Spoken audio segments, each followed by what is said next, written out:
Hello एमर्स, एक बार पुनः हम लोग आ गए हैं अपने लेक्चर एंड टॉपिक को आगे बढ़ाने के लिए। तो जैसा कि आप सभी लोग जानते हैं, हम लोगों का टॉपिक चल रहा था अल्कोहल, फिनॉल एंड ईथर, और हम लोग बात कर रहे थे physical properties of phenol. Because कल के लेक्चर में हम लोगों ने केमिकल प्रॉपर्टीज़ ऑफ फिनॉल देख लिया था, तो आज हम देखेंगे फिजिकल प्रॉपर्टीज़ ऑफ फिनॉल। चलिए स्टार्ट करते हैं। Physical properties of phenol. अब फिजिकल प्रॉपर्टी मतलब सीधी सीधी बात है कि भौतिक गुणधर्म, मतलब रंग कैसा है, सॉल्युबल है कि नहीं है, बॉइलिंग पॉइंट कैसा है, मेल्टिंग पॉइंट कैसा है, इन सब के बारे में हम लोग फिजिकल प्रॉपर्टी में जानते हैं। तो जैसा कि आप देख पा रहे हो फिनॉल है, तो फिनॉल के बारे में जब हम लोगों ने अल्कोहल की फिजिकल प्रॉपर्टी देखी थी तभी फिनॉल के बारे में लगभग बातें समझ ली थी। फिर भी हम एक बार और इसको अलग से समझते हैं। जैसे सबसे पहली बात, अगर हम इसके कलर की बात करें तो इसके स्टेट की बात करें तो मेनली जो इसका स्टेट होता है वो सॉलिड और लिक्विड के बीचों बीच चल रहा होता है। सॉलिड भी है और लिक्विड भी है। क्या है? सॉलिड भी है और लिक्विड भी है। अगर मेनली बोला जाए सॉलिड के फॉर्म में तो ये आपको ऐसे कुछ मिलेगा कि वाइट क्रिस्टलाइन फॉर्म मिलेगा, वाइट क्रिस्टलाइन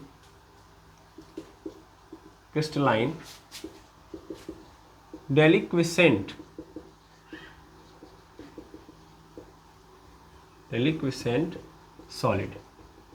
सॉलिड के कंडीशन में कुछ इस तरीके का नाम आपको नजर आएगा। मेनली क्या है कि एक प्रकार से ऐसा डेलिक्विसेंट सॉलिड है, इसको आप थोड़ा सा भी टेम्परेचर ज़्यादा दे दो या मेनली अगर अपने हाथ पे भी रख लो फिनॉल को, तो ये क्या हो जाएगा, ये लिक्विड के अंदर कन्वर्ट हो जाएगा। दैट मीन्स ये बहुत मतलब रेयर, मतलब ऐसा होता है कि ये ज़्यादातर सॉलिड में रह पाए, क्योंकि एटमॉस्फेरिक कंडीशन हो या फिर नॉर्मल टेम्परेचर, रूम टेम्परेचर भी होगा तो भी ये क्या हो जाता है, ये तुरंत मेल्ट हो जाता है। बिकॉज इसका मेल्टिंग पॉइंट अगर आप यहाँ से देख लो तो इसका जो मेल्टिंग पॉइंट होता है वो 41 डिग्री सेल्सियस होता है। ठीक, और 41 डिग्री सेल्सियस आप समझ सकते हो कि 41 डिग्री सेल्सियस का मतलब कभी कभी रूम का टेम्परेचर इतना हो जाता है। ठीक है, और नॉर्मली जब आप हाथ में लोगे, रब करोगे तो क्या होगा, उसको हीट मिल जाएगी और हीट के कारण वो तुरंत किस में कन्वर्ट हो जाएगा, लिक्विड में हो जाएगा कन्वर्ट। नॉर्मली ये कैसा कलर, अगर इसकी बात कर लो यहाँ पे, मतलब कलर की बात करो तो कलर इसका कैसा होता है, ये कलरलेस है। सीधा सीधा देखोगे तो व्हाइट फॉर्म में है, तो इसलिए मैं बोल दे रहा हूँ कि ये कलरलेस है। ठीक है, यहाँ पे एक कलरलेस आपको नजर आएगा। बट जब ये एटमॉस्फेयर के संपर्क में आएगा, एटमॉस्फेयर के कांटेक्ट में आएगा, तो एटमॉस्फेयर द्वारा इसका ऑक्सीडेशन होगा। क्या होगा? ऑक्सीडेशन। तो एटमॉस्फेयर के कांटेक्ट में आने से इसका हो जाएगा ऑक्सीडेशन, और ऑक्सीडेशन के कारण जो इसका कलर है वो हल्का सा क्या हो जाएगा, ब्राउनिश हो जाएगा। ठीक है, कैसा हो जाएगा, ब्राउनिश। याद रखेंगे कौन, ये जो हमारा फिनॉल है। क्लियर? दूसरी बात, यहाँ से एक बात और देखिएगा कि इसका बॉइलिंग पॉइंट, तो इसका बॉइलिंग पॉइंट कितना है, तो मेनली इसका मेल्टिंग पॉइंट आप देख पा रहे हो 41 डिग्री सेल्सियस है, और इसका बॉइलिंग पॉइंट 182 डिग्री सेल्सियस होता है। ठीक है, कितना होता है, 182 डिग्री सेल्सियस। मेनली आप जो फिनॉल देख पा रहे हो, ये फिनॉल आपको कैसे मतलब कहाँ पे मिलता है, अगर आप फिनॉल का प्रैक्टिकल देखोगे, प्रैक्टिकली मतलब फिनॉल को देखना चाहते हो तो आप कहाँ देखे होंगे, तो मेनली फिनॉल फिनाइल के नाम से जाना जाता है। आप लोगों ने कई बार सुना होगा फिनाइल। मेनली फिनाइल जो होता है वो कहाँ पे यूज किया जाता है, तो ज़्यादातर आप हॉस्पिटल के अंदर देखोगे, हॉस्पिटल की सफाई करनी हो और वॉशरूम वगैरह है तो वहाँ पे आपको फिनाइल की गोलियाँ नज़र आएंगी। लेकिन देखिए, फिनाइल और फिनॉल दोनों अलग अलग चीज़ें हैं। ठीक है, जब आप फिनाइल बोल रहे हो तो एक्चुअल में वो नेफ्थलीन है, इसको पहले याद रखिएगा। क्या है वो? नेफ्थलीन। कहीं पे आपको ऐसे भी मिल जाएगा कि आपको फिनाइल नज़र आएगा, और फिनाइल का मतलब आप समझ लीजिए आपको क्या है, नेफ्थलीन की बात कर रहा है।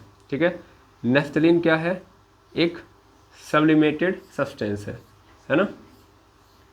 सब्लिमेटेड मतलब जो डायरेक्ट सॉलिड से किस में चला जाता है, गैस में चला जाता है, लिक्विड में नहीं जाता है। ठीक है, तो ये आपको कुछ इस तरीके से आपको यहाँ पे व्यवस्था नज़र आएगी। ठीक है, ये है फिनाइल यानी नेफ्थलीन।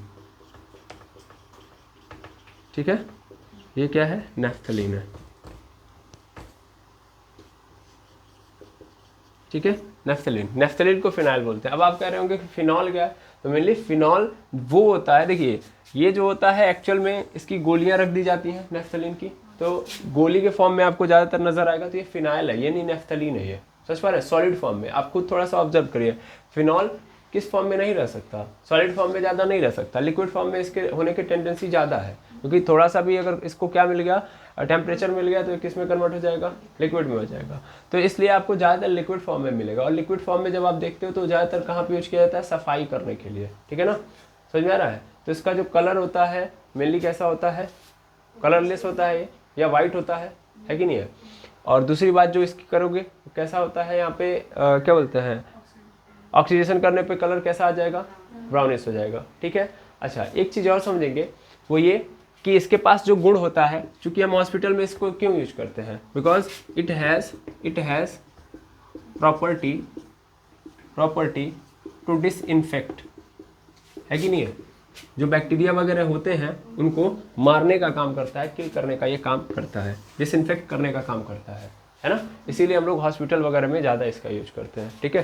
तो मैं इसीलिए जनरल पर्पस के लिए बोल दे रहा हूँ कि यूज इसका हम लोग करते हैं कहाँ पे, हॉस्पिटल एंड वॉशरूम, ठीक है। अब क्वेश्चन आता है सॉल्युबिलिटी की। देखिए ये चारों बातें आप लोगों को समझ में आ गई होंगी। अब हम पांचवी बात करते हैं सॉल्युबिलिटी की। तो मेनली अगर हम इसको पानी के अंदर घोलेंगे तो डायरेक्टली नहीं घुलेगा। अभी मैं इसको थोड़ा सा और डीप में ले जाऊंगा, क्योंकि अभी तो नॉर्मल बातें चल रही हैं, थोड़ा सा और डिटेल में समझेंगे कि ऐसा क्यों हो रहा होगा, ठीक है ना। लेकिन फिलहाल में आप समझिए कि अगर हम इसको पानी के अंदर डायरेक्टली घोलें तो ये क्या होगा, इनकम्प्लीटली, मतलब घुलेगा ही नहीं सही तरीके से, ठीक है। मतलब इसकी घुलने की जो क्षमता होती है, कैपेबिलिटी होती है पानी के अंदर, वो क्या होती है, बहुत कम होती है, ठीक है। तो very less soluble in water, ठीक है। लेकिन अगर तुम इसका टेम्परेचर चेंज कर दो, दैट मीन्स ये तो नॉर्मल टेम्परेचर पे कर रहे होगे कि पानी ले रहे हो, उसके अंदर फिनॉल डाल दिए, घोल रहे हो, ठीक है, तो नहीं घोला। अगर तुम इसका टेम्परेचर कितना कर दो, टेम्परेचर यदि तुम कर दो इसका टेम्परेचर 68.5 डिग्री सेल्सियस, कितना कर दो, 68.5 डिग्री सेल्सियस, तो जो फिनॉल है वो कंप्लीटली डिजॉल्व इन वाटर, ठीक है। At temperature 68.5 degree Celsius completely dissolve in water, तो ये पूरा का पूरा पानी के अंदर क्या हो जाएगा, घुल जाएगा, ठीक है। तो चलिए थोड़ा सा सॉल्युबिलिटी के बारे में और समझते हैं, और ये भी समझ लेते हैं कि इसका बॉइलिंग पॉइंट और मेल्टिंग पॉइंट का क्या मतलब है, ठीक है। तो अभी तो आप लोगों ने बेसिक बातें समझ ली। अगर इतनी बातें आपको समझ में आ गई तो फिर आप डीप में समझ लोगे, ठीक है। तो सबसे पहले आप इसको नोट करिए। मेनली अगर हम इसके मेल्टिंग पॉइंट की बात करें, जो अभी हम लोगों ने जस्ट किया, तो मेल्टिंग पॉइंट का टर्मिनोलॉजी थोड़ा सा हम चेंज करेंगे। अगर हम बात करें बेंजीन की, ठीक है, तो बेंजीन का मेल्टिंग पॉइंट आपको नजर आएगा 353 डिग्री केल्विन, ठीक है। अगर हमारे सामने क्लोरोबेंजीन आ जाए, ठीक है, तो क्लोरोबेंजीन का 405 डिग्री केल्विन होगा, ठीक है, 405 डिग्री केल्विन।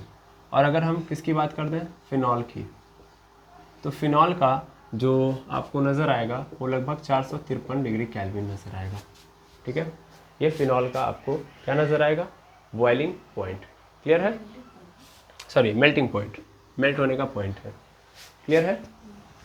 नहीं, एक्चुअल में 453 डिग्री के, सॉरी बॉइलिंग पॉइंट है ये, ठीक है, क्या है, बॉइलिंग पॉइंट है, मेल्टिंग पॉइंट नहीं है। बॉइलिंग पॉइंट मतलब सीधा मतलब है कि इनके बॉन्ड के टूटने का, मतलब तोड़ने के लिए कितना टेम्परेचर चाहिए, समझ पा रहे हैं। बॉइलिंग पॉइंट का मतलब ये किस में कन्वर्ट हो जाएंगे, मेनली अगर ये सॉलिड में है, या सिंपल समझो यार, बॉइलिंग पॉइंट का मतलब क्या होता है कि जो मॉलिक्यूल्स होते हैं वो फ्री होना चाहते हैं, तो इन मॉलिक्यूल्स के बीच में जो बॉन्डिंग है वो टूटेगी तभी तो ये फ्री होंगे। तो इन मॉलिक्यूल्स के बीच की बॉन्डिंग को तोड़ने के लिए जो टेम्परेचर हमको देना पड़ता है वही बॉइलिंग पॉइंट कहलाता है, ठीक है, आएगा समझ में। अब सीधी बात की जाए तो बेंजीन का इतना है, मतलब 353 केल्विन है, इसका 405 डिग्री केल्विन है, और फिनॉल का 453 डिग्री केल्विन है। इसको हम लोगों ने अभी अप्रॉक्सीमेट बोला था 182 डिग्री सेल्सियस, ठीक है, थोड़ा बहुत वेरी कर सकता है, बाकी चीज़ें सही है, ठीक है। अब समझते हैं आखिर ऐसा क्यों होता है, ठीक है। तो आखिर फिनॉल को ज़्यादा टेम्परेचर क्यों देना पड़ता है, 453 क्या 455 तक होता है मान लो, ठीक है, 455 डिग्री केल्विन तक क्या होता है, इसका बॉइलिंग पॉइंट होता है। अब क्वेश्चन आता है कि ऐसा क्यों होता है, तो मेनली कारण समझिएगा। कारण ये है कि जो हमारा बेंजीन होता है, जैसे सॉरी फिनॉल होता है, फिनॉल को पकड़ते हैं उसके बाद हम बात करेंगे। तो मेनली फिनॉल का स्ट्रक्चर आप सबको पता है, फिनॉल कुछ इस तरीके से होता है, इस तरीके का होता है, ठीक है, यहाँ पे OH होता है। थोड़ा सा मैं चेंज कर रहा हूँ इस फिनॉल को, मैंने यहाँ पे ले लिया O, फिर यहाँ पे क्या ले लिया H, ठीक। फिर हम लोगों ने यहाँ पे एक दूसरा फिनॉल लिया, ठीक है। फिनॉल मतलब कई सारे मॉलिक्यूल्स होंगे फिनॉल के, यस और नो, बिल्कुल। तो ऐसे बहुत सारे मॉलिक्यूल्स आपको नज़र आएंगे, यहाँ पे देखिएगा। तो मैंने इस वाले H को यहाँ पे कर दिया, फिर यहाँ पे हमारे सामने फिर H आया, O आया, फिर यहाँ पे क्या आ गया H, ठीक है। अब होगा क्या कि ये O इस H के साथ क्या कर लेगा, बॉन्डिंग कर लेगा। देखो ये मॉलिक्यूल्स है, ये एक मॉलिक्यूल है फिनॉल का, ये दूसरा मॉलिक्यूल है, ठीक है। ऐसे ये वाला H किसी दूसरे मॉलिक्यूल्स, किसी फिनॉल के दूसरे मॉलिक्यूल के साथ, ठीक है, ये रिएक्ट कर जाएगा, मतलब ये बॉन्ड बनाएगा। समझ पा रहे हैं? मेनली होता क्यों है ऐसा, इसका कारण क्या है? तो इसका कारण है कि oxygen is more electronegative, more electronegative. Oxygen जो होता है क्या होता है, बहुत ज़्यादा विद्युत ऋणात्मक होता है। अब बहुत ज़्यादा विद्युत ऋणात्मक होने का मतलब क्या है कि इलेक्ट्रॉन को अपनी ओर अट्रैक्ट करने की जो पावर होती है इसके पास बहुत तगड़ी होती है, ठीक है। तो मेनली ये करता क्या है कि ये जो हाइड्रोजन, चूंकि हाइड्रोजन क्या होता है, अपने आप में कमजोर एलिमेंट माना जाता है, ठीक है। तो ये ऑक्सीजन इस हाइड्रोजन को, इसको तो अपने साथ बांध के रखा हुआ है, इसके साथ साथ इस वाले जो बगल का हाइड्रोजन है उसके भी इलेक्ट्रॉन को क्या कर रहा है, अट्रैक्ट कर रहा होता है। समझ पा रहे हैं? इसके भी इलेक्ट्रॉन को ये क्या करने लगेगा, अट्रैक्ट करेगा, जिससे इसके ऊपर कैसा चार्ज आ जाएगा, पार्शियल प्लस चार्ज, और इसके ऊपर पार्शियल माइनस चार्ज। सेम कहानी यहाँ पे भी होगी, पार्शियल यहाँ पे तो ठीक है, यहाँ पे देखो पार्शियल प्लस चार्ज और यहाँ पे पार्शियल माइनस चार्ज। समझ पा रहे हैं? तो इससे क्या बन जाता है, इससे इन सभी मॉलिक्यूल्स के बीच में एक बॉन्ड क्रिएट होता है, ठीक है। और यहाँ पे इस बॉन्ड को ही हम लोग हाइड्रोजन बॉन्ड बोलते हैं, ठीक है। हाइड्रोजन बॉन्ड के बारे में हम लोगों ने कई बार बातें की हैं, ठीक। तो ये हाइड्रोजन बॉन्डिंग बन गई। हाइड्रोजन बॉन्डिंग बनने का मतलब समझ पा रहे हैं? हाइड्रोजन बॉन्डिंग को मैंने इसके पहले भी समझाया है कि मेनली देखो, एक होगा ionic compound, sorry ionic bond, उसके बाद फिर होगा कोवैलेंट बॉन्ड, ठीक है, कोवैलेंट बॉन्ड, और तीसरे नंबर पे आता है हमारे पास ये हाइड्रोजन बॉन्ड, ठीक है। कोऑर्डिनेट को मैंने हटा दिया फिलहाल के लिए, आयनिक बॉन्ड, कोवैलेंट बॉन्ड और हाइड्रोजन बॉन्ड। तो मेनली ये क्रम है कि आयनिक बॉन्ड सबसे खतरनाक होता है, उसके बाद कोवैलेंट बॉन्ड होता है, उसके बाद हाइड्रोजन बॉन्ड होता है। तो अगर इंटरमॉलिक्यूलर, मेनली समझो कि कोवैलेंट बॉन्ड दो मॉलिक्यूल्स के बीच में तो बनेगा नहीं, एटम्स के बीच में बनेगा। मेनली ये जो हाइड्रोजन बॉन्ड होता है वो क्या होता है, एक्चुअल में एक इंटरमॉलिक्यूलर अट्रैक्शन फोर्स यानी इंटरमॉलिक्यूलर बॉन्ड होता है, ठीक है। ये दोनों तो क्या होते हैं, ये दोनों एक्चुअल में एटम के बीच में लगते हैं, ये भी पहले समझ लो ना, ये एटम के बीच में लगते हैं, जबकि ये क्या होता है, इंटरमॉलिक्यूलर बॉन्ड होता है। ये समझना जरूरी है, इंटरमॉलिक्यूलर बॉन्ड होता है। देखो ये एक मॉलिक्यूल है फिनॉल का, ये दूसरा मॉलिक्यूल है फिनॉल का, और ये दोनों कनेक्टेड है इस बॉन्ड के थ्रू। तो इसलिए मैंने इन दोनों को लिख के आपको बताया कि देखो आप लोग ये दोनों सुने होंगे, तो ये दोनों एक्चुअल में एटम के बीच में लगते हैं, ठीक है। दो एटम आपस में जो कंबाइंड होते हैं, जैसे यहाँ पे देखो, यहाँ पे ऑक्सीजन और हाइड्रोजन है ना, ये किस बॉन्ड से कनेक्टेड है, हाइड्रोजन बॉन्ड से। दैट मीन्स ये दोनों एटम लेवल पे काम कर रहा है, हाइड्रोजन बॉन्ड नहीं है, ये कोवैलेंट बॉन्ड है। तो ये दोनों एटम लेवल पे है, ठीक है। लेकिन ये पूरा मॉलिक्यूल इस पूरे मॉलिक्यूल से जिस बॉन्ड के थ्रू कनेक्टेड है उसको हम इंटरमॉलिक्यूलर बॉन्ड बोलेंगे, और ये इंटरमॉलिक्यूलर बॉन्ड इस बार कैसा है, हाइड्रोजन वाला है। तो अगर कभी भी इंटरमॉलिक्यूलर बॉन्ड कैसा है, हाइड्रोजन वाला बॉन्डिंग लिया हुआ है, तो इस कंडीशन में वो बहुत तगड़ा होगा। समझ पा रहे हैं? यानी इंटरमॉलिक्यूलर बॉन्ड तब क्या होगा, कमजोर नहीं होगा, स्ट्रॉन्ग होगा। क्या होगा, स्ट्रॉन्ग। और स्ट्रॉन्ग होने के कारण मतलब दो मॉलिक्यूल के बीच की बॉन्डिंग क्या है, स्ट्रॉन्ग है, क्योंकि उनके बीच में बॉन्डिंग कैसी है, हाइड्रोजन बॉन्डिंग है। तो इस कारण इनको तोड़ना भी क्या होगा, थोड़ा सा कठिन होगा। जबकि बेंजीन के केस में और क्लोरोबेंजीन के केस में ऐसा नहीं होता है। कैसे? बेंजीन के केस में देखना ध्यान से, इसके पास अगर देखोगे तो क्या है, C6H6 है, कार्बन हाइड्रोजन केवल है।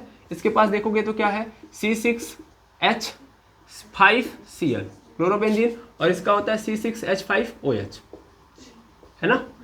तो मेनली ध्यान से देखो तो यहाँ पे क्या है, केवल कार्बन हाइड्रोजन है, और कार्बन और हाइड्रोजन मेनली सिर्फ और सिर्फ कोवैलेंट बॉन्ड बना सकते हैं, और इनमें इलेक्ट्रोनेगेटिविटी का डिफरेंस होता ही नहीं है। कार्बन और हाइड्रोजन के बीच में इलेक्ट्रोनेगेटिविटी का डिफरेंस होता नहीं है, तो इसलिए एक मॉलिक्यूल दूसरे मॉलिक्यूल के साथ इस तरीके का बॉन्ड नहीं बना सकता। समझ पा रहे हैं? और इस तरीके का बॉन्ड न बनाए जाने के कारण इनका जो इंटरमॉलिक्यूलर बॉन्ड होता है वो क्या होता है, वीक होता है। समझ पा रहे हैं? तो मेनली ये किस में घुलेंगे, तो ये 100% किसी ना किसी ऑर्गेनिक कंपाउंड में ही घुलेंगे। अच्छा, घुलने पे भी अभी बात आएगी ना, तो वहाँ पे आप देखेंगे। फिलहाल में ये समझ लीजिएगा कि यहाँ पे क्या नहीं हो सकता, पोल्स नहीं क्रिएट हो सकते, है ना। ये क्या है, नॉन पोलर कंपाउंड है, नॉन पोलर कंपाउंड है। और नॉन पोलर कंपाउंड यहाँ पे अगर आप समझे तो नॉन पोलर कंपाउंड होने के कारण इसका मतलब ये क्या है कि ये बहुत वीक बॉन्ड के साथ चल रहा है। समझ पा रहे हैं, इनका इंटरमॉलिक्यूलर जो बॉन्डिंग हुई है वो कमजोर है। ऐसे क्लोरोबेंजीन के केस में भी होता है, ठीक है। अब कई लोगों के मन में चल रहा होगा chlorine is also a electronegative element, ठीक है, अच्छी बात है। क्लोरीन क्या है, इलेक्ट्रोनेगेटिव एलिमेंट है, बट ऑक्सीजन के जैसा इसका इलेक्ट्रोनेगेटिविटी नहीं होता है। मेनली हाइड्रोजन बॉन्ड फॉर्म कब होगा, पहले ये समझ लीजिएगा। हाइड्रोजन बॉन्ड मेनली 3 लोगों के साथ फॉर्म करता है ज़्यादातर, ऑक्सीजन, सबसे ज़्यादा ऑक्सीजन, फिर नाइट्रोजन और फिर फ्लोरीन, ठीक है।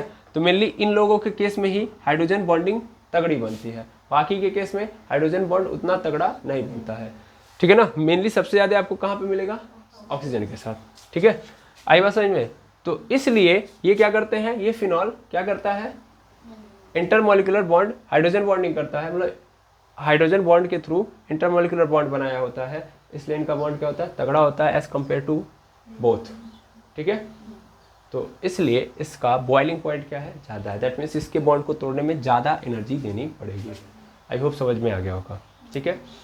अब हाइड्रोजन बॉन्डिंग का एक और फायदा है कि भैया जिसके पास हाइड्रोजन की बॉन्डिंग रहेगी वही जाके पानी के अंदर क्या कर सकता है, घुल सकता है। तो पानी के अंदर घुलने के लिए सबसे पहली कंडीशन यही है कि हाइड्रोजन बॉन्ड प्रेजेंट होना चाहिए। अगर हाइड्रोजन बॉन्ड नहीं प्रेजेंट है तो उस कंडीशन में कोई भी ऑब्जेक्ट पानी के अंदर नहीं घुलेगा। तो मेनली अगर मैं बात करूं बेंजीन और क्लोरोबेंजीन की, तो क्या ये पानी के अंदर घुलेंगे, नहीं घुलेंगे।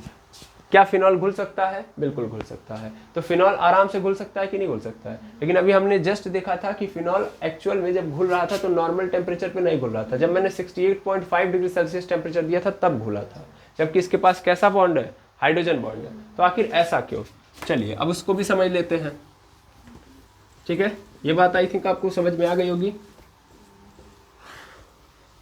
तो अगले केस को समझते हैं कि आखिर सॉल्युबिलिटी का क्या फंडा है।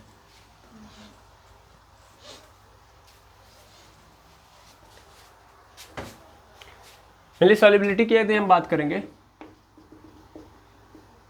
सॉल्युबिलिटी की, ठीक है।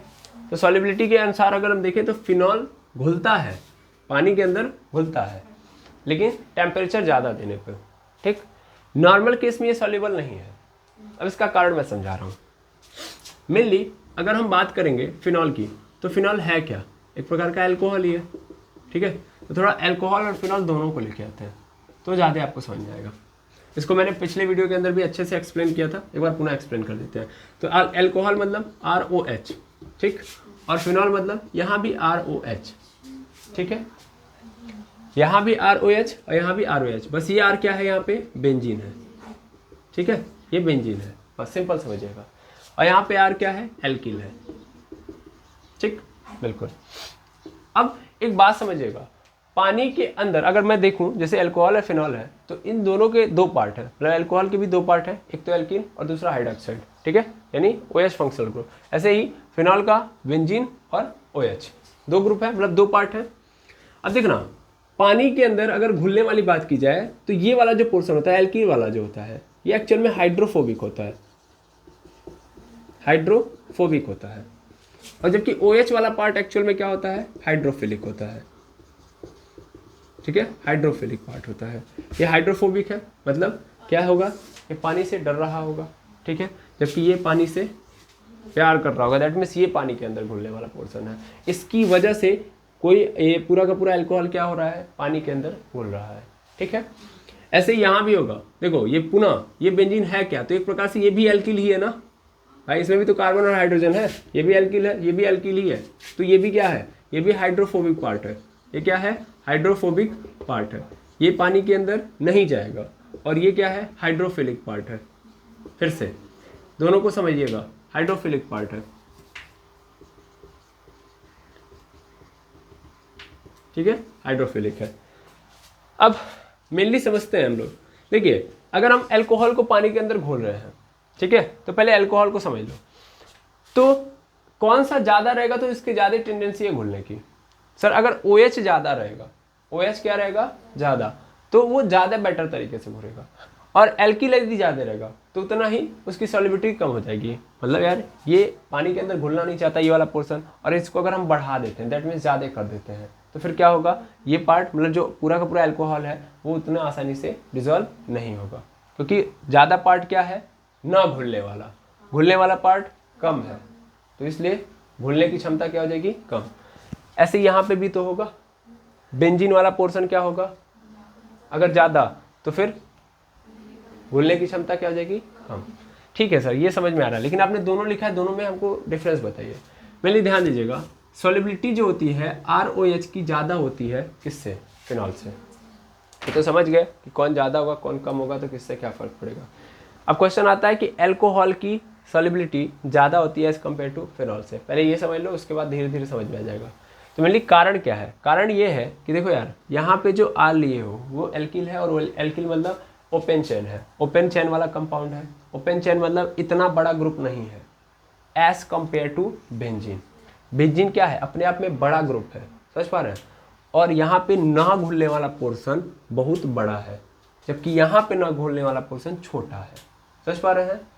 फिर से समझिए, ये एल्किल ग्रुप है मेनली, तो एल्किल ग्रुप मैंने मतलब अगर मैं प्राइमरी अल्कोहल ले रहा हूँ, कौन सा अल्कोहल ले रहा हूँ, प्राइमरी अल्कोहल, तो मेनली प्राइमरी अल्कोहल के केस में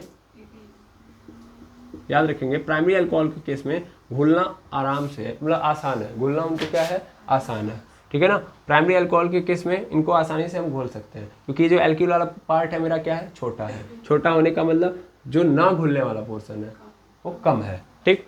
लेकिन यहाँ पे देखो, यहाँ पे बेंजीन में तो कम या ज़्यादा हो नहीं सकता, बेंजीन तो बेंजीन है अपने आप में, और बेंजीन अपने आप में बड़ा स्ट्रक्चर है ना, बड़ा पार्ट है। और ये बड़ा वाला पार्ट मतलब इसका मेन पार्ट जो है, या बड़ा वाला पार्ट ऐसा है इस फिनॉल का कि जो नहीं घुलना चाहता है, समझ पा रहे हैं। यहाँ पे जो ना घुलने वाला पार्ट है वो छोटा है, यहाँ पे जो ना घुलने वाला पार्ट जो है बड़ा है, तो इसलिए इसकी सॉल्युबिलिटी पानी के अंदर क्या होती है, एज कम्पेयर टू अल्कोहल कम होती है। ये एकदम बेसिक रीजन है, ठीक है, समझ में आ रहा है। इसीलिए जब हम पानी के अंदर इसको डालते हैं तो चूंकि इसका ना घुलने वाला पार्ट बड़ा होता है, इसीलिए ये डायरेक्टली नहीं घुल पाता है। भले ही ये क्या बना पाता है, हाइड्रोजन बॉन्ड फॉर्म करता है। पानी के अंदर जाओगे तो हाइड्रोजन का बॉन्ड फॉर्म होगा, तभी जाके आप क्या कर सकते हो, घुल सकते हो। मेरे सपोज कर लो कि ये मेरा बॉन्ड है, मतलब ये पूरा का पूरा स्ट्रक्चर है, जैसे कि मान लो ये ROH है, ठीक है, ये ROH यहाँ पे ले लेता हूँ मैं, R मतलब बेंजीन है, और पानी के अंदर जाओगे तो पानी मतलब H2O ना, तो H2O, एक H यहाँ पे एक H यहाँ पे, ठीक है, ऐसे होगा स्ट्रक्चर। तो मेनली ये वाला जो हाइड्रोजन है इस ऑक्सीजन के साथ फिर से क्या कर जाएगा, कनेक्ट हो जाएगा, है ना।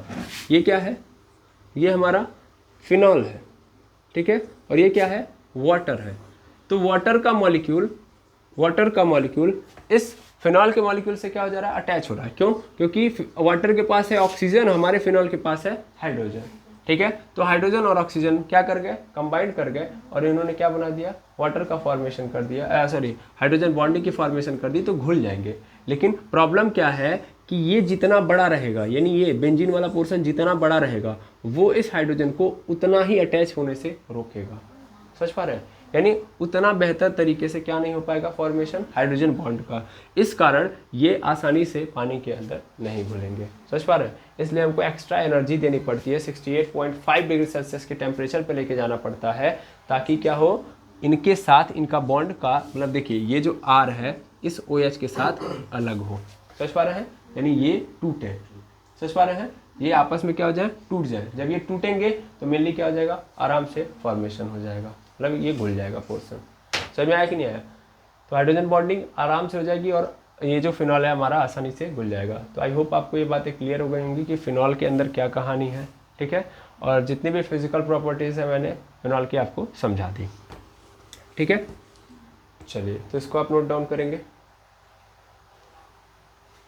अब ये जो पूरी बातें मैंने बताई, थोड़ा सा फील लेने के लिए मैं आपको एक एग्जांपल देता हूँ, और एग्जांपल होगा इस बार नाइट्रोफिनॉल का, ठीक है। नाइट्रोफिनॉल भी 3 तरीके के हम लेंगे, ठीक है।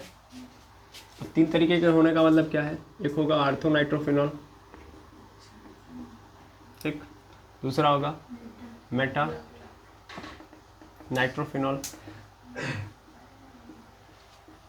और तीसरा होगा पैरा नाइट्रोफिनॉल।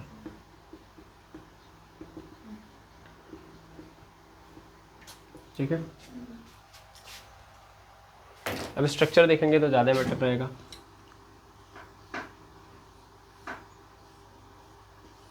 यहाँ पे OH है, ठीक है, और यहाँ पे मैंने नाइट्रो को डाल दिया NO2। ठीक, अच्छा, यहाँ पे मेटा नाइट्रोफिनॉल है, मतलब कुछ ऐसा स्ट्रक्चर होगा OH और यहाँ पे होगा मेरा NO2। ठीक, ऐसे ही हमारा यहाँ पे देखेंगे, यहाँ पे OH और यहाँ पे हमारा NO2 है। ठीक है, अब देखिएगा इस NO2 की कहानी को अगर आप समझेंगे तो मेनली होता क्या है कि NO हो, मतलब NO2 लग गया तो वही क्या होता है, नाइट्रो कहलाता है, ये तो पता ही होगा। तो यहाँ पे एक ऑक्सीजन है और यहाँ पे एक ऑक्सीजन है, दो ऑक्सीजन लोग जुड़े होंगे। ठीक है, इस ऑक्सीजन को थोड़ा सा हम ऊपर ले देते हैं यहाँ पे। ओके,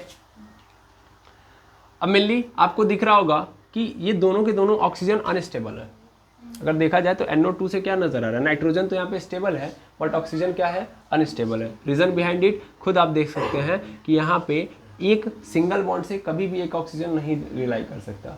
एक ऑक्सीजन को स्टेबल होने के लिए दो बॉन्ड बनाने पड़ते हैं। यहाँ पे कितने बॉन्ड बने हैं, एक सिंगल बॉन्ड बने हैं। ठीक है, तो इस कंडीशन में होता क्या है ये देखिएगा, मेनली ये नाइट्रोजन एक ऑक्सीजन के साथ डबल बॉन्ड बनाता है। ठीक है, एक ऑक्सीजन के साथ क्या बना देता है, डबल बॉन्ड, और एक ऑक्सीजन को अपना लोन पेयर ट्रांसफर कर देता है। क्या ट्रांसफर कर देता है, लोन पेयर। तो लोन पेयर ट्रांसफर कर देगा, ध्यान से समझिएगा जो मैं बता रहा हूँ। तो इसके ऊपर कैसा चार्ज आ जाएगा, माइनस चार्ज। इस ऑक्सीजन के ऊपर कैसा चार्ज आ जाएगा, माइनस चार्ज, और इसके ऊपर प्लस चार्ज। तब जाके ये ऑक्सीजन क्या होगा, स्टेबल होगा। बिकॉज इसको कितना चाहिए, इसको 8 इलेक्ट्रॉन चाहिए, है ना। इसके पास इसके ऑक्टेट के अंदर या वैलेंस शेल के अंदर 6 इलेक्ट्रॉन होते हैं, इसलिए ये बेचारा अपना क्या कर देता है, लोन पेयर ट्रांसफर कर देता है और तब जाके इसको अपने साथ रखता है, तब जाके अपने पास रख पाता है। यानी इस ऑक्सीजन के पास कैसा चार्ज है, माइनस चार्ज।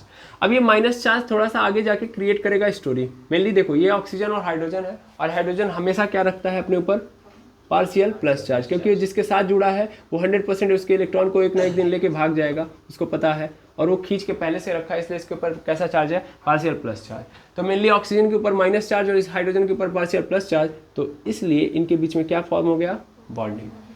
ठीक है ना, क्या फॉर्म हो गया, हाइड्रोजन बॉन्डिंग। दिख रहा है कि नहीं दिख रहा है।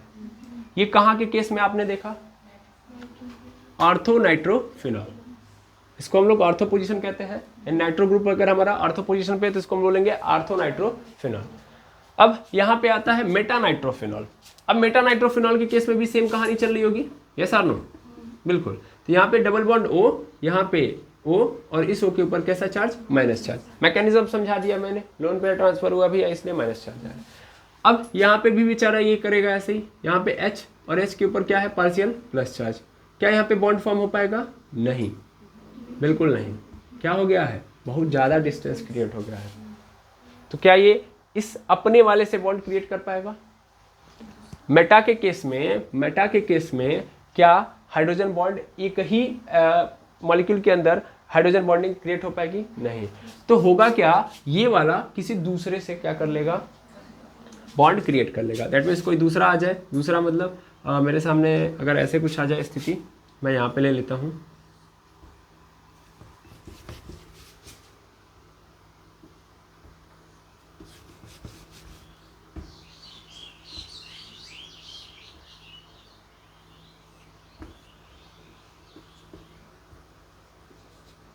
यहाँ पे O है, यहाँ पे H है। ठीक है, मेनली देखेंगे इसको थोड़ा सा मैं क्या कर लेता हूँ, इधर शिफ्ट कर लेता हूँ। जब उधर बनेगा नहीं तो इधर ले लेते हैं। ठीक है, अब क्या होगा, इसके ऊपर पार्शियल प्लस चार्ज। अब ये क्या हो गया, नज़दीक हो गया, तो इसके साथ इसने क्या कर लिया, बॉन्ड बना लिया, एसोसिएट हो गया दूसरे मॉलिक्यूल से। क्या यहाँ पे एसोसिएशन हुआ, यहाँ पे एसोसिएशन मतलब जुड़ा होता है। तो क्या ये किसी दूसरे मॉलिक्यूल के साथ एसोसिएट हुआ, नहीं, लेकिन यहाँ पे एसोसिएशन हुआ, बिल्कुल। यानी यहाँ पे हाइड्रोजन बॉन्ड फॉर्म हो रहा है। ऐसे इस केस में भी होगा, सेम टू सेम, यहाँ भी तो यही केस बनेगा। NO2 है तो N डबल बॉन्ड O, यहाँ पे O पे माइनस चार्ज। ठीक है, ये अपने वाले से क्या नहीं हो पाएगा, एसोसिएट नहीं हो पाएगा। तो ये भी पुनः किसके साथ, किसी दूसरे के साथ ही एसोसिएट होगा। ठीक है, यहाँ पे है, और यहाँ पे सपोज कर लो यहाँ पे मेरा OH है। ठीक है, OH को जहाँ रहना चाहिए वहीं पे रखते हैं, थोड़ा सा अपने आप को ही पीछे कर लेते हैं। यहाँ पे है मेरा O, यहाँ पे क्या है मेरा H, ठीक है, एकदम पास कर दिए, तो ये भी क्या हो गया, दूसरे मॉलिक्यूल के साथ एसोसिएट हो गया। दैट मीन्स अगर ध्यान से देखा जाए तो मेटा नाइट्रोफिनॉल और पैरा नाइट्रोफिनॉल क्या हो रहे हैं, एसोसिएट हो रहे हैं, एसोसिएशन क्रिएट कर रहे हैं, यस और नो, क्रिएट कर रहे हैं, एसोसिएशन मतलब जुड़ाव क्रिएट कर रहे हैं अलग अलग मॉलिक्यूल के साथ, ठीक है, यानी ये हाइड्रोजन बॉन्ड फॉर्म कर रहे हैं। तो अब ध्यान से समझना, इनको ब्रेक करना चाहूँ मैं, यानी इनका बॉइलिंग पॉइंट देखूँ मैं, तो क्या तगड़ा होगा कि नहीं होगा, क्योंकि हर नाइट्रोफिनॉल यहाँ पे दूसरे नाइट्रोफिनॉल के साथ हाइड्रोजन बॉन्ड के साथ कनेक्टेड है, यस और नो। तो इस केस में अगर मैं इनको तोड़ने जाऊँगा तो क्या होगा, ज़्यादा एनर्जी देनी पड़ेगी, ये ज़्यादा टेम्परेचर होगा। लेकिन इसके केस में क्या होगा, ये तो अलग अलग ऑलरेडी है, यानी डिस्क्रिएशन है यहाँ पे, है ना, वहाँ पे एसोसिएशन है, तो यहाँ पे डिस्क्रिएशन है ना, समझ में आ रहा है, यहाँ पे डिस्क्रिएशन क्रिएट हो रहा है, या इसको डिस्क्रिएट मॉलिक्यूल बोलेंगे, और यहाँ पे एसोसिएटेड मॉलिक्यूल्स बोलेंगे, ठीक है, इसको यहाँ पे नाम भी दे दो, यहाँ पे डिस्क्रिएशन है, इसका मतलब इसको बोलेंगे हम लोग डिस्क्रिएट मॉलिक्यूल, ठीक है, डिस्क्रिएट मॉलिक्यूल। जबकि यहाँ पे कैसे मॉलिक्यूल्स बन रहे हैं, एसोसिएटेड मॉलिक्यूल, और एसोसिएटेड मॉलिक्यूल्स को क्या करना, ब्रेक करना कठिन है, ठीक है, समझ में आया कि नहीं आया, क्लियर है। और इस पूरे पोर्शन को हम लोग कीलेशन में, मतलब चिलेशन या कीलेशन बोलते हैं, ठीक है, क्लियर, आई बात समझ में, तो याद रखिएगा। अब यहीं पे देख लीजिए डिफरेंस, क्या डिफरेंस नजर आया, डिफरेंस नजर आ रहा है, डिफरेंस नजर आया, ये देखो नाइट्रोफिनॉल ही है, लेकिन मेटा और पैरा नाइट्रोफिनॉल जो है वो क्या होंगे, वो सॉल्यूबल भी इससे अच्छे खासे होंगे पानी के अंदर, और दूसरी बात इनको ब्रेक करना, इनका मतलब मेल्टिंग पॉइंट भी, सॉरी बॉइलिंग पॉइंट भी क्या होगा, ज़्यादा होगा एज कम्पेयर टू इसके, ये इनकी अपेक्षा कम सॉल्यूबल होगा, और इसका बॉइलिंग पॉइंट भी क्या होगा, कम होगा। मेनली जब मैं बोलूँ कि वाटर के अंदर इसकी सॉल्युबिलिटी कम है, वाटर के अंदर इसकी सॉल्युबिलिटी क्या है, कम है, तो फिर हम उसको मतलब जो भी कंपाउंड है उसको किसी ऑर्गेनिक सॉल्युबल के अंदर घोलते हैं, जैसे अल्कोहल हो गया, ईथर हो गया, इन सब के रिप्रेजेंट मतलब इन सब में हम लोग क्या कर रहे होते हैं, घोल रहे होते हैं, यानी इन सब के सोल्यूशन में घोल रहे होते हैं, तो किसी ऑर्गेनिक कंपाउंड में घोल रहे होते हैं। वाटर में जब नहीं घुल रहा है तो इसका हम लोग किस में घुलेगा, किसी ऑर्गेनिक सोल्यूशन के अंदर घुलेगा, ये बात याद रखिएगा, ठीक है। तो जैसे फिनॉल था हमारा, फिनॉल यदि पानी के अंदर अच्छे से नहीं घुल पा रहा है तो इसका हम लोग किस के अंदर अच्छे से घुल जाएगा, ऑर्गेनिक सोल्यूशन के अंदर अच्छे से घुल जाएगा। तो आई होप आपको फिनॉल के बारे में अच्छे तरीके से समझ में आ गया होगा कि फिजिकल प्रॉपर्टी क्या है और कैसे काम कर रहा है फिनॉल, क्लियर है, बिल्कुल। तो अब हम लोगों ने फिनॉल देख लिया, अब हम किसकी बात करेंगे, ईथर के बारे में, लास्ट टॉपिक है, छोटा सा टॉपिक है, तो चलिए ईथर का हम इंट्रोडक्शन अभी देख लेते हैं, फिर एक क्लास और आएगी जिसमें ईथर को हम लोग खत्म कर देंगे, ठीक है, तो इसको आप नोट करिए। मेनली अगर हम ईथर की बात करें तो ईथर आप सभी लोग जानते हैं कैसा होता है, ROR, ठीक है। अब ईथर के बारे में जब मैंने ROR लिखा तो यहाँ पे आप तुरंत कनेक्ट करिएगा कि ये दो टाइप का होता है, एक तो होता है सिमेट्रिकल और एक होता है अनसिमेट्रिकल। ये सब बातें हम लोगों ने पढ़ ली हैं तो इसलिए कोई दिक्कत नहीं होनी चाहिए। अब सिमेट्रिकल ईथर का मतलब क्या होता है कि अगर इस O के इस साइड लेफ्ट साइड में जो एल्किल ग्रुप है, राइट साइड में भी सेम एल्किल ग्रुप हो तो उसको हम लोग क्या बोलेंगे, सिमेट्रिकल। और अगर मान लीजिए जो ऑक्सीजन है, इस ऑक्सीजन के लेफ्ट साइड में जो एल्किल ग्रुप है राइट साइड में उससे डिफरेंट है, यानी ROR', ठीक है, तो उसको हम लोग क्या बोलते हैं, अनसिमेट्रिकल ईथर बोलते हैं। मेनली आप सभी लोग जानते हो कि अगर मैं इसका एग्जांपल देना चाहूँ तो मैं ऐसे लिख सकता हूँ CH3OCH3, ठीक, या C2H5OC2H5, तो ये सब के सब क्या है, सिमेट्रिकल है। जबकि अगर मैं यहाँ पे लिख दूँ CH3OC2H5C2H5OC3H7, ये सब के सब क्या है, अनसिमेट्रिकल है, ठीक है। इनका नाम भी आपको पता ही है, मेनली इसका नाम अगर आप देखोगे तो क्या है, इसका नाम है मेथॉक्सीमेथेन, इसका नाम क्या है, इसका है एथॉक्सी एथेन, इसका नाम क्या है, इसका नाम है मेथॉक्सी एथेन, और इसका नाम क्या है, एथॉक्सी प्रोपेन। समझ में आ रहा है, तो नामकरण भी आप लोगों ने सीख लिया है बहुत पहले ही, ठीक। अभी इसकी बेसिक प्रॉपर्टी ये हो गई। एक और प्रॉपर्टी देख लो मेनली इसके बॉन्ड की, तो इनके बॉन्ड की कहानी क्या है आप सभी लोग जानते हो, इनके बॉन्ड के बारे में भी हम लोगों ने देखा था, क्या होता है बॉन्ड का कहानी। मेनली आप लोगों ने देखा हुआ है अल्कोहल, फिनॉल, एंड ईथर, इन तीनों के हम लोगों ने बॉन्ड के बारे में भी बात किया, ठीक है। तो मेनली अगर हम बात करें अल्कोहल, फिनॉल और ईथर की, तो सबसे पहले अल्कोहल लेते हैं। तो ये मेरा रहा O, फिर इधर क्या है H, इधर क्या है R, समझना है ध्यान से, ठीक है। यहाँ पे R, यहाँ पे O और यहाँ पे क्या हो गया H, ये क्या होता है हमारा अल्कोहल होता है ऐसे, ठीक। फिनॉल की बात कर लो तो फिनॉल में भी यहाँ पे O, इधर H और इधर क्या है बेंजीन, खड़े खड़े क्या लगा हुआ है बेंजीन। ईथर के अंदर देखो तो इधर O, इधर R, इधर R, ठीक है। अगर मैं इन तीनों मॉलिक्यूल की बात करूं और तीनों के साथ साथ मैं चौथे को भी लेके आ जाऊं, ठीक है, ये कौन है H2O है, ठीक है। तो इन चारों मॉलिक्यूल की बात करूं तो इन चारों में मेरा जो ऑक्सीजन है वो sp3 हाइब्रिडाइज्ड है। क्या है sp3 हाइब्रिडाइज्ड है। इन दोनों की सबसे मतलब तीनों चारों स्ट्रक्चर में सबसे खास बात यही है कि जो हमारा ऑक्सीजन है वो कैसा है sp3 हाइब्रिडाइज्ड एटम है। बिकॉज ध्यान से देखिएगा तो ऑक्सीजन के पास एक्चुअल में 2 लोन पेयर होते हैं और ये 2 सिग्मा बॉन्ड फॉर्म कर रहा है। तो number of hybridisation number, sorry ऐसे नहीं बोलेंगे, हाइब्रिडाइजेशन नंबर अगर हम निकालेंगे तो क्या होगा, number of lone pair plus number of sigma bond, है ना, number of sigma bond. Number of lone pair कितने हैं तो 2 हैं, 2 लोन पेयर हैं और कितने सिग्मा बॉन्ड फॉर्म कर रहा है 2, 2 कितना हो गया 4 और हाइब्रिडाइजेशन नंबर 4, तो इसका मतलब कैसा हाइब्रिडाइज है sp3, ठीक है, यानी sp3 हाइब्रिडाइज्ड है। और sp3 हाइब्रिडाइज्ड एटम की प्रॉपर्टी होती है कि वो जो एंगल क्रिएट करते हैं वो हमेशा कितने का होता है 109 डिग्री 28 मिनट का होता है, ठीक है ना, ये हम लोगों ने देखा हुआ है ना। CH4 के केस में भी यही हुआ था, है ना। तो अगर मैं बात करूं यहाँ पे तो यहाँ पे भी क्या होगा, यहाँ पे 109 डिग्री 28 मिनट होगा। तो H2O के अंदर तो ऐसी प्रॉपर्टी आपको देखने के लिए मिलेगी कि टू द पॉइंट चल रहे होते हैं, लेकिन बाकी सब में ऐसी प्रॉपर्टी नहीं होती। अब इसका कारण है, उसका कारण समझिएगा। मेनली आप सबको पता है कि देखिए ऑक्सीजन के पास 2 लोन पेयर हैं, ठीक है, तो आखिर ये एंगल ऐसा क्यों बनता है ये भी जान लीजिए। मेनली 2 लोन पेयर है, 2 लोन पेयर होने के केस में होता क्या है कि ये दोनों लोन पेयर आपस में रिपल्सन करते हैं, ये एक दूसरे को दूर भगाएंगे, दैट मीन्स ये इधर आएगा, ये इधर आएगा और ये भी इधर आएगा, मतलब ये एक दूसरे को कनेक्ट नहीं करने देंगे, दूर भगाएंगे। और जब ये दूर भागेगा तो ये इधर आएगा, तो इधर ऑलरेडी क्या है इलेक्ट्रॉन है, तो जब इसके ऊपर फोर्स लगेगा ये दूर भागेगा, तो जब इधर चिटक के आएगा तो फिर इधर भी तो क्या है इलेक्ट्रॉन है, तो इससे भी तो दिक्कत है। तो रिपल्सन ये इधर क्रिएट करेगा, तो ये इधर झुकेगा और ये ध्यान देंगे ये इधर से इधर, ये ऊपर से ये भी प्रेशर जनरेट कर रहा होगा, तो ये भी क्या होगा हल्का सा इधर झुकेगा, समझ पा रहे हैं। तो मेनली क्या होता है कि यहाँ पे अल्कोहल का जो बॉन्ड होता है वो एग्जैक्ट 109 डिग्री नहीं बन पाता है, ठीक है, 109 डिग्री नहीं बन पाता है, क्लियर। अब 109 डिग्री नहीं बन पा रहा है क्योंकि यहाँ पे देखिए 2 क्या है मॉलिक्यूल्स हैं। अच्छा, यहाँ पे जो हम लोगों ने बोला कि H2O जो होता है वो 109 डिग्री 28 मिनट बना रहा है। मेनली कई केसेस में आपको यह बताया जाएगा कि H2O में 105 डिग्री का क्या बनता है मॉलिक्यूल बनता है। इसका कारण क्या है, लोन पेयर का रिपल्सन तगड़ा होता है, ठीक है, लेकिन फिर भी कहानी ले दे के यही बनती है, समझ में आ रहा है। आप 105 डिग्री पे जाएंगे कंफ्यूज हो जाएंगे, एक काम करिए यहीं पे रखिए अपने आप को 109 डिग्री 28 मिनट, ठीक है। तो यहाँ पे अल्कोहल के बीच में जो एंगल बनेगा वो 109 डिग्री 28 मिनट से थोड़ा सा कम होता है। 109 डिग्री 28 मिनट से क्या होगा कम, क्यों, क्योंकि ज़्यादा प्रेशर मिल रहा है ना, तो इसलिए यहाँ पे समस्या क्रिएट होगी।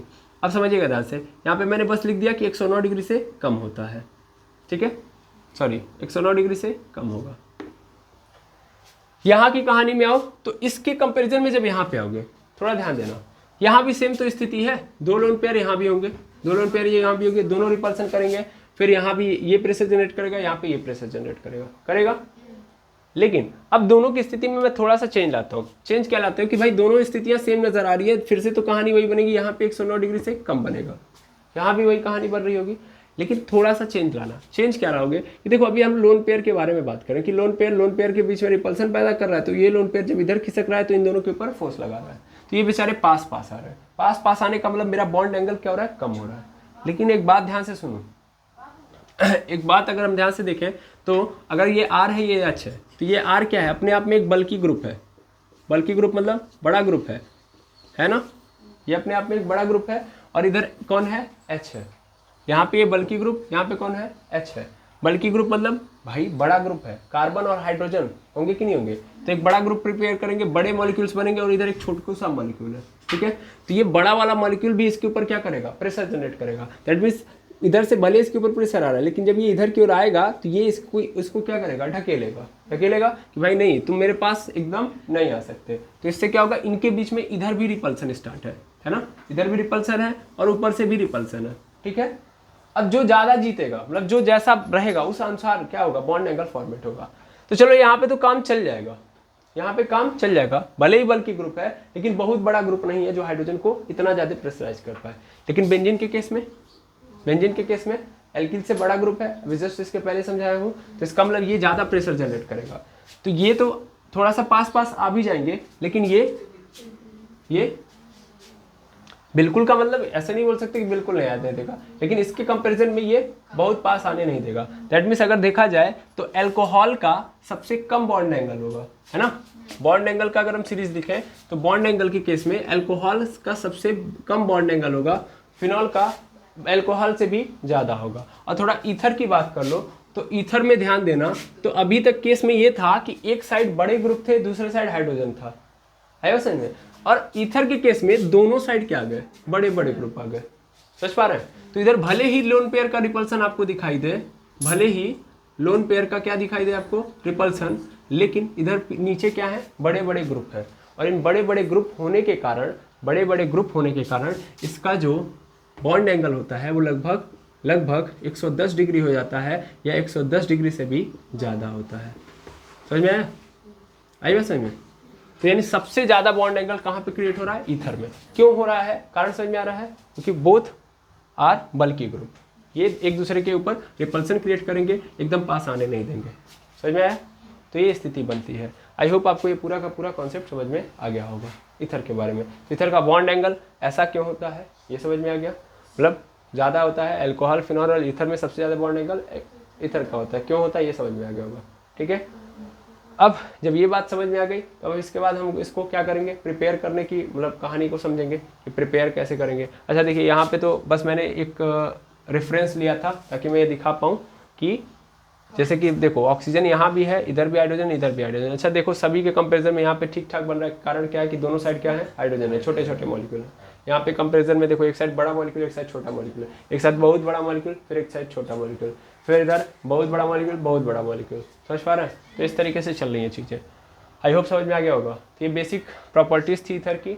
अब हम केमिकल प्रॉपर्टी और method of preparation and physical property, ये सभी बातें हम लोग नेक्स्ट क्लास में देख लेंगे। और दैट मीन्स एक क्लास के अंदर ये पूरा का पूरा ईथर भी खत्म हो जाएगा, ठीक है। उसके बाद ये अल्कोहल, फिनॉल और ईथर आपका चैप्टर क्या हो जाएगा, क्लोज हो जाएगा। तो आई होप आज की पूरी क्लास आपको समझ में आई होगी। इसी उम्मीद के साथ मैं आज के लेक्चर को यहीं पे एंड करूँगा। मिलते हैं नेक्स्ट वीडियो के अंदर। Thank you very much एमर्स।